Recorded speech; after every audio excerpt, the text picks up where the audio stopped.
3.5 के प्रश्न नंबर 4 का 1 नंबर सवाल कहता है कि निम्न समस्याओं में रैखिक समीकरणों के युग्म पहले बनाना है, ठीक है, और फिर यदि उसका अस्तित्व है तो उसको बीजगणितीय विधि से किसी भी विधि से हल कर लेना है। ठीक, कहता है कि एक छात्रावास के मासिक व्यय का एक भाग नियत, यानी कोई हॉस्टल है जहां पर महीना का एक निश्चित खर्चा दिया जाता है, ठीक ना, इसके बाद प्रत्येक दिन का खर्चा अलग से लिया जाता है। बस समझ आया?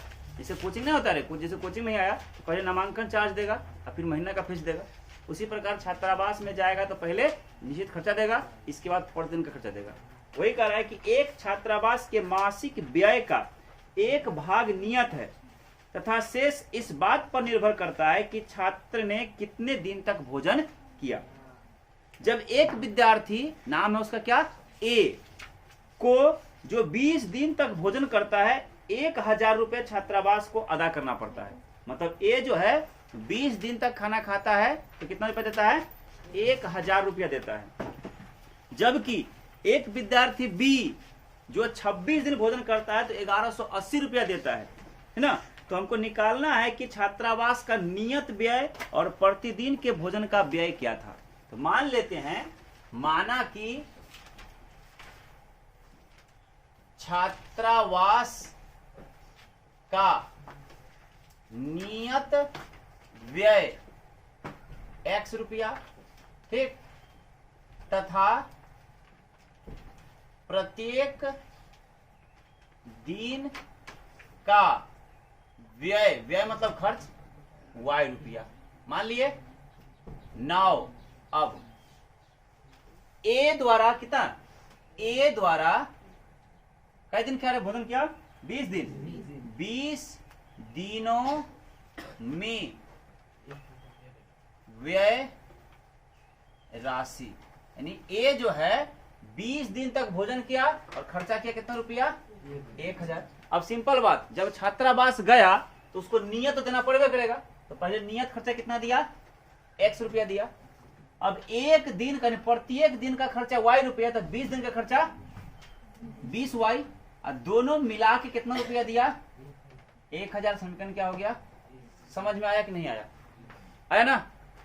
पुनः बी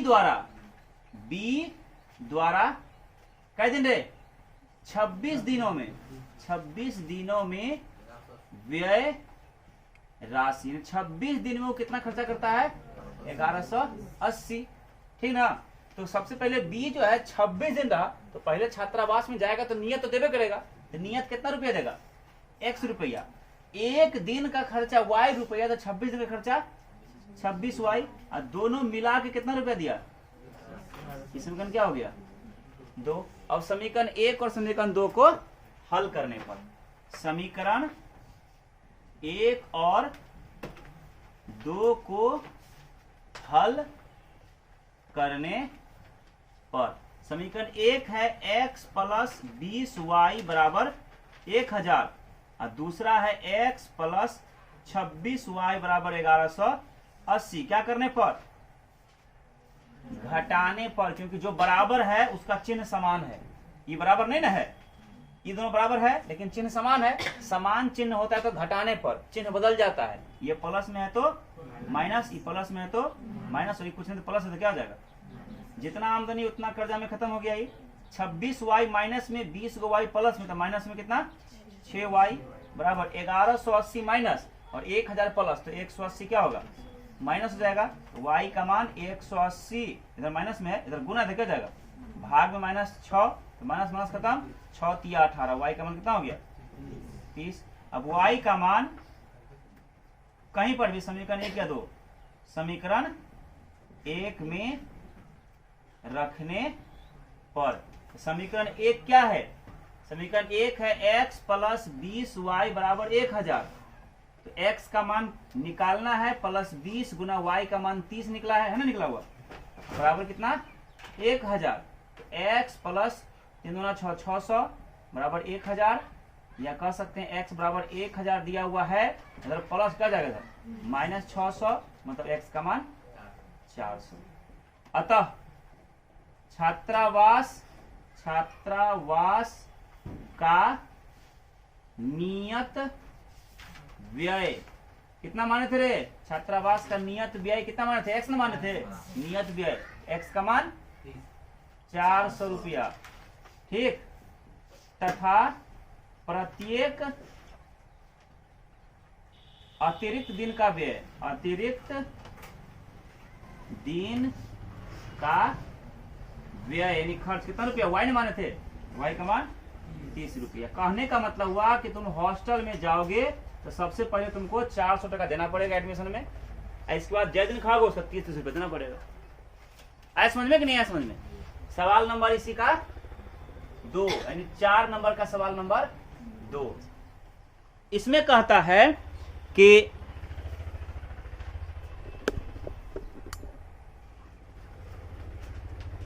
एक भिन्न, भिन्न मतलब अंश बटे हर, 1/3 हो जाता है जब उसके अंश में से 1 घटाया जाता है, और वह भिन्न जो है 1/4 हो जाता है जब उसके हर में 8 जोड़ दिया जाता है। तो भिन्न कितना है? सिंपल बात, जब सवाल भिन्न वाला है तो अंश और हर मान लेंगे। माना कि भिन्न का अंश, मान लिए भिन्न का अंश कितना है? x, तथा भिन्न का हर ये मान लिए y।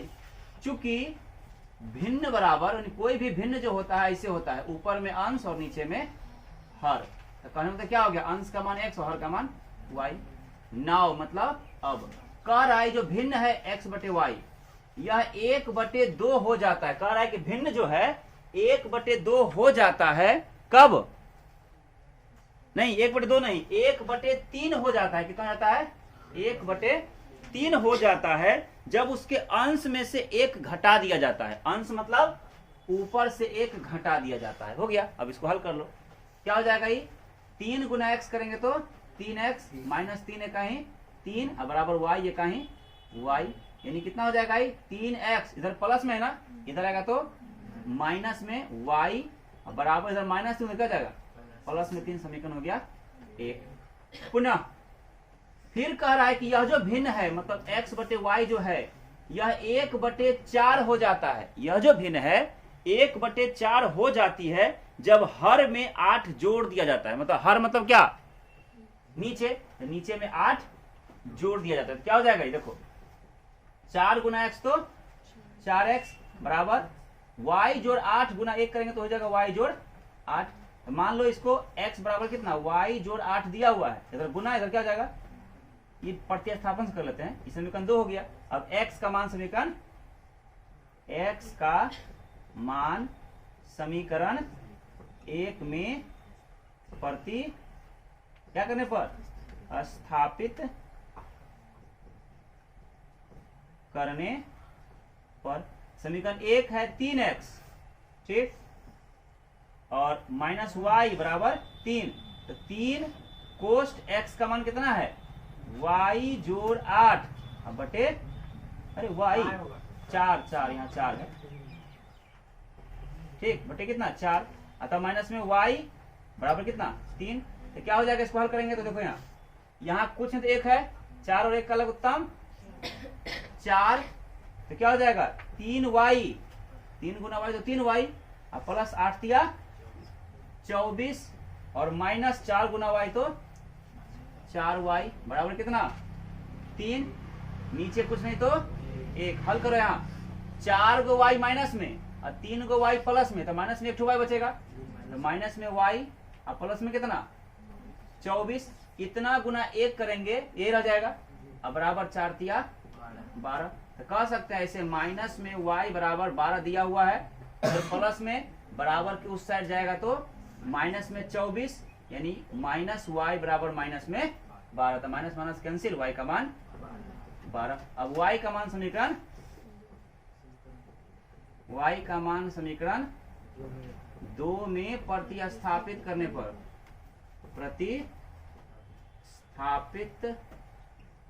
करने पर समीकरण 2 क्या है? x बराबर y जोड़ 8 बटे 4, ये ना, y का मान निकला 12 जोड़ 8 बटे 4, तो 12 8 20 बटे 4, 4 पंचे 20। अतः भिन्न कितना हो गया, भिन्न बराबर क्या था रे, अंश बटे हर। तो अंश का मान निकला x का 5 और y का निकला 12, हो गया आंसर 5 बटे 12। आया समझ में कि नहीं आया? बनाओ। अब सवाल नंबर 3, इसमें कहता है क्या कि यश ने एक टेस्ट में 40 अंक अर्जित किए। यश नाम का कोई लड़का है जो कोई टेस्ट देता है ना, जांच परीक्षा, और उसको कितना अंक मिलता है, 40। जब उसे प्रत्येक सही उत्तर पर 3 नंबर मिलता और गलत उत्तर पर 1 नंबर की कटौती हो जाती है ना, तब उसको कितना मिलता, 40 नंबर। यदि उसे सही उत्तर पर 4 अंक मिलता और गलत उत्तर पर 2 अंक की कटौती होती तो उसे 50 अंक मिलता, ठीक ना। तो बताना है कि टेस्ट में कुल कितने प्रश्न थे। देखो सिंपल बात, सबसे पहले हम मान लेते हैं कि माना कि टेस्ट में सही उत्तर दिए गए प्रश्नों की संख्या x तथा गलत उत्तर दिए गए प्रश्नों की संख्या y है, ठीक है।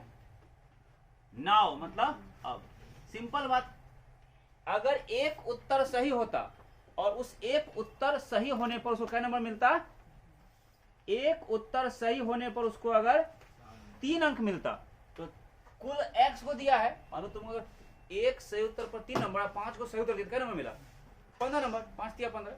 वैसे ही मान लिया कि सही उत्तर वो x को दिया है, एक उत्तर पर 3 नंबर मिलेगा तो कितना नंबर उसको मिला, 3x। और एक गलत उत्तर पर 1 नंबर कटौती हुआ, अब कुल y को गलत उत्तर दिया तो y ये कहीं y, तो y मतलब सही उत्तर में से जितना नंबर आया उसमें गलत उत्तर का जितना नंबर आया उसको घटा देंगे तो क्या नंबर उसको आया, 40 नंबर आया। बात समझ में आया कि नहीं आया? उसी प्रकार अगर सही उत्तर पर 4 नंबर मिलता तो कुल प्रश्न दिया है x को, तो क्या नंबर मिलेगा, 4 गुना x, तो 4x। और गलत उत्तर पर अगर 2 नंबर कटता तो कुल y को प्रश्न दिया है गलत उत्तर, तो कितना नंबर कटेगा, 2y, ये ना कटेगा। तो कुल प्राप्त अंक में से जितना अंक कट गया उसके बाद उसको कितना नंबर मिला, 50 नंबर। समीकरण क्या हो गया, 2। अब हल कर लेंगे। क्या करना होगा, इसमें गुना करना पड़ेगा, विलोपन विधि, क्योंकि ना तो यहाँ बराबर है ना यहाँ बराबर है। ये वाला 2 से यहाँ गुना कर दो और यहाँ वाला 1 से यहाँ गुना कर दो। 2 तिया 6x माइनस 2 गुना y, तो 2y बराबर 40 गुना 80, और 1 से करोगे 4x माइनस 2y बराबर 50। क्या करने पर, घटाने पर, क्योंकि जो बराबर है उसका चिन्ह समान है, तो घटाने पर। अगर चिन्ह उल्टा रहता तो जोड़ने पर, घटाने पर क्या होता है, चिन्ह बदल जाता है। ये प्लस में है तो माइनस, ये माइनस में है तो प्लस, और ये प्लस में है तो देखो ये जितना कर्जा उतना आमदनी खत्म। 6 को में से 4 को घट जाएगा तो 2 x बराबर 80 में से 50 घट रहा है तो 30, यानी x का मान 30 बटा 2 कट गया कितना, 15। x का मान निकल गया 15। x का मान समीकरण कहीं भी रख दो, 1 में रखने पर समीकरण 1 क्या है, 3x माइनस वाई बराबर 40। तो 3 गुना x का मान 15 माइनस वाई बराबर 40, 15 तिया 45 माइनस वाई बराबर 40, या कह सकते हैं माइनस वाई बराबर 40, इधर प्लस क्या जाएगा माइनस 45, यानी वाई माइनस में वाई कितना हो गया, माइनस वाई बराबर माइनस 5, तो माइनस खत्म, वाई का मान 5। अतः कुल प्रश्न पूछ रहा हूं रे, अतः कुल प्रश्नों की संख्या, तो कुल प्रश्न कितना होगा, सही प्रश्न को x माने थे तो सही का उत्तर दिया, 15 को सही दिया तो 15 और प्लस गलत तो 5 को दिया तो 15 और 5, यानी कुल कै गो प्रश्न था, 20 गो प्रश्न था। आया समझ में कि नहीं आया समझ में? आया। सवाल नंबर 4 देखो, इसमें कहता है कि एक राजमार्ग पर 2 स्थान A और B, देखो ऐसे समझो सवाल को, कोई राजमार्ग है, कोई राजमार्ग मतलब कोई NH है, नेशनल हाईवे, मान लो यहाँ पर A है और यहाँ पर B है, ठीक। एक ठो कोई कार है, मान लो यहाँ पर कार है, उस कार का नाम है क्या नाम दे दे, छोटी है, और इस कार का नाम देते हैं छोटी बी, ठीक। यह दोनों थोड़ा सा प्रश्न में कुछ छोड़ा हुआ भी है, प्रश्न पूरा सटीक नहीं लिखा हुआ। जब ये एक ही दिशा में चलता है तो 5 यानी जब एक ही समय में यह यहां से शुरू होता चलना और ये यहां से चलना शुरू होता है, ठीक, और एक ही दिशा में चलता है अलग अलग चाल से, ठीक। तो 5 घंटे के बाद तो ये यहां से चलना शुरू करता है और यह यहां से चलना शुरू करता है। तो 5 घंटे के बाद दोनों आपस में क्या होता है, 5 घंटा के बाद आपस में मिल जाता है, ठीक। लेकिन जब दोनों कार विपरीत दिशा में चलता है, मतलब यह वाला कार यहाँ इधर चलता है और यह वाला कार इधर चलता है, तो 1 घंटा में आपस में क्या हो जाता है, मिल जाता है। तो बताना है इस कार की चाल कितना है और इस कार की चाल कितना है। बात समझ में आया कि नहीं आया? प्रश्न कह रहा था कि किसी राजमार्ग पर 2 स्थान ए और बी से 2 गाड़ियां यानी 2 कारें विभिन्न चाल से, मतलब अलग अलग स्पीड से एक ही दिशा में चलता है तो 5 घंटे के पश्चात मिल जाता है, ठीक। परंतु जब वो विपरीत दिशा में चलता है, यानी यह इधर तो ये इधर, तो दोनों आपस में 1 घंटा में मिल जाता है, ठीक। और अगर उस राजमार्ग के बीच की दूरी 100 किलोमीटर है, ठीक, तो बताना है कि दोनों कार की चाल कितनी है। बात तो समझ में आया? देखो क्या करेंगे, मान लेंगे इस कार की चाल को x किलोमीटर प्रति घंटा और इस कार की चाल को मान लेंगे y किलोमीटर प्रति घंटा, ठीक। दूरी बराबर होता है समय गुना चाल। दूरी बराबर क्या होता है, समय गुना चाल। तो यहां से यहां आने में कितना समय लगा उसको, 5 घंटा। और चाल कितना है, x, तो यहां से यहां तक का दूरी क्या हो गया, 5 गुना x, तो 5x हो गया, क्योंकि समय बराबर दूरी बराबर होता है समय गुना चाल। तो समय लगा 5 घंटा, चाल है x, तो 5x ही हो गया। इसका हो जाएगा वही, समय लगा 5 घंटा, चाल है y, तो यहां से यहां तक की दूरी हो गया 5y ना, हो गया। तो 5x में से 5y हटा देंगे, इसको घटा देंगे, तो यही ना बच जाएगा 100। समीकरण 1 हो गया। फिर इसका 1 घंटा इधर चला, 1 घंटा इधर, ये भी 1 घंटा चला, ये भी 1 घंटा चला, तो ना आपस में मिला है। तो 1 घंटा का चाल कितना, x, और इसका 1 घंटा का चाल कितना, y। तो x प्लस y बराबर 100। समीकरण 2 हल कर लेंगे। बात समझ में आया? देखो लिखेंगे, माना कि बिंदु A से A कार की चाल बराबर x किलोमीटर प्रति घंटा तथा बिंदु B से B कार की चाल बराबर y किलोमीटर प्रति घंटा। फोटो के हिसाब से समझना, चूंकि दूरी नहीं,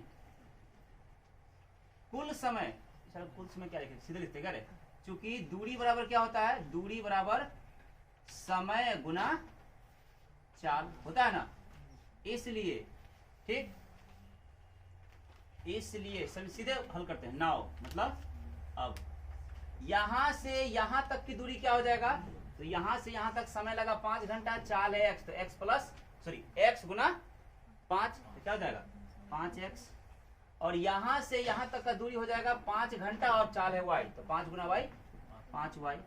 अब देखो यहां से यहां तक के दूरी में, यहां से यहां तक की दूरी को हटा दे तो यही ना बच गया। इसका मान कितना दिया हुआ है, घटा दिए तो कितना हो जाएगा ये 100। दोनों में से 5 कॉमन निकाल लो, x माइनस वाई बराबर 100, 5 इकाई 5, 20 पंचे 100, कितना हो गया x माइनस वाई बराबर 20। समीकरण 1 हुआ। पुनः ई चला इधर 1 घंटा, 1 घंटा का चाल x हो गया, और ई चला इधर 1 घंटा का चाल y, और दोनों मिला के कितना किलोमीटर हुआ 100 किलोमीटर। समीकरण क्या हो गया 2। हल कर लो, देखो ऐसी कट रहा है ना, माइनस में प्लस में क्या लिखेंगे, जोड़ने पर। हल्ला नहीं करो, डिस्टर्ब होता है। कट गया ही माइनस प्लस, x और x 2x, 100 और 20 120, 2 इकाई 2 60 गुना x का मान।